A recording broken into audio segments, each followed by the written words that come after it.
간밤에 새로 들어온 소식과 사람들의 관심을 끈 뉴스를 전해드리는 뉴스 열어보기 시간입니다. 먼저 한겨레입니다. 정세균 국무총리가 기자단 간담회에서 조만간 개각이 이루어질 것이라고 예고했습니다.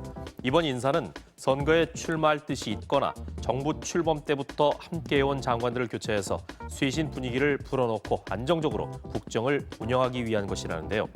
이번 개각 대상으로는 문재인 정부 출범과 함께 3년이 넘도록 장관직을 맡아온 박능후 보건복지부 장관과 강경화 외교부 장관, 서울시장 출마설이 나오는 박영선 중소벤처기업부 장관과 추미애 법무부 장관이 꼽힙니다. 이 중에서도 관심을 끄는 건 추미애 법무부 장관의 교체 여부인데 추 장관은 출마 희망자들과 함께 물러날 수도 있지만 윤석열 검찰총장이 자진 사퇴할 경우엔 출마 여부와 상관없이 교체될 수도 있다는 전망이 나오고 있습니다. 다음은 세계일보입니다. 이낙연 더불어민주당 대표가 어제 국회를 세종으로 완전히 이전하도록 단계적으로 추진하겠다고 밝혔습니다.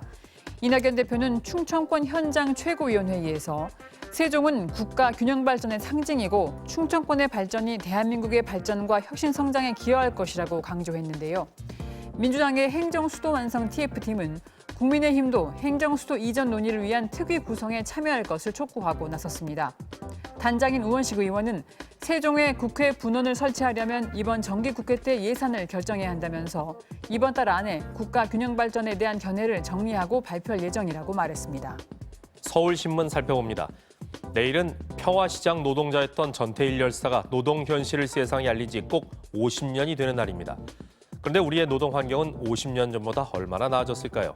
새벽까지 재봉틀을 돌렸던 전태일 열사와 2018년 충남 태안화력발전소 하청업체 노동자로 일하다 목숨을 잃은 고 김용균 씨 모두 야간 노동자였습니다.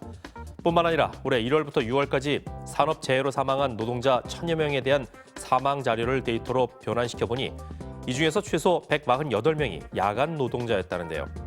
고용노동부가 2013년에 마지막으로 실시한 실태 조사에 따르면 우리나라 야간 노동자 규모는 127만 명으로 전체 노동자의 10.2%에 불과하지만 현재는 그 규모가 더 클 것으로 추산된다고 합니다.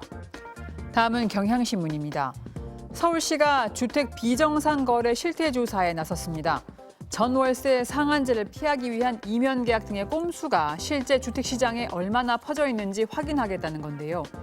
임대차 보호법이 시행된 올해 7월 31일부터 10월 31일까지 거래된 7만 5천여 건 중에서 일부 표본을 추출해 전화조사와 현장조사를 실시합니다. 2년 뒤 계약 갱신 청구권을 사용하지 않는다는 조건으로 월세를 먼저 납부하도록 하는 이른바 깔세와 집주인이 예비 세입자에게 집을 보여주는 대가로 받는 관람료도 비정상 거래 조사 대상이라고 합니다. 다음은 국민일보입니다. 올해 서울 거주자들의 경기도 아파트 매입 건수가 2006년 이후 가장 많았던 것으로 나타났습니다. 한 부동산 정보업체가 한국감정원의 자료를 분석한 결과 올해 1월부터 9월까지 서울 거주자가 매입한 경기도 아파트는 약 3만 3천 가구로 지난해 같은 기간과 비교해 3배 가까이 늘었다고 하는데요. 정부의 부동산 대책에 따른 풍선 효과라는 분석과 함께 연말에 전세 매물을 찾지 못한 실수요자들이 탈서울 흐름을 따를 것이라는 전망이 나오고 있습니다. 한 전문가는 새 임대차법으로 전셋값이 뛰면서 경기도 같은 인근 지역 매매가도 오르고 있다며 수도권에 다시 한번 풍선 효과가 나타날 수도 있다고 말했습니다. 끝으로 뉴시스입니다. 법무부가 방역당국의 격리 조치를 위반한 외국인 16명을 추가로 출국 조치했습니다. 구체적인 위반 사례를 보면 한 미국인은 지난 8월에 입국한 뒤 격리시설인 호텔에 입소했지만 2층에서 방충망을 찢고 뛰어내려 도주하다가 붙잡혔습니다. 또 출입국 사무소의 출석 요구에도 응하지 않은 채 취업 활동까지 한 외국인도 있었습니다. 법무부는 활동 범위 제한 명령을 위반한 12명에 대해서는 범칙금을 부과했고 지난 4월 이후 격리 조치 위반 등을 이유로 출국시킨 외국인은 총 61명이라고 밝혔습니다. 지금까지 뉴스 열어보겠습니다.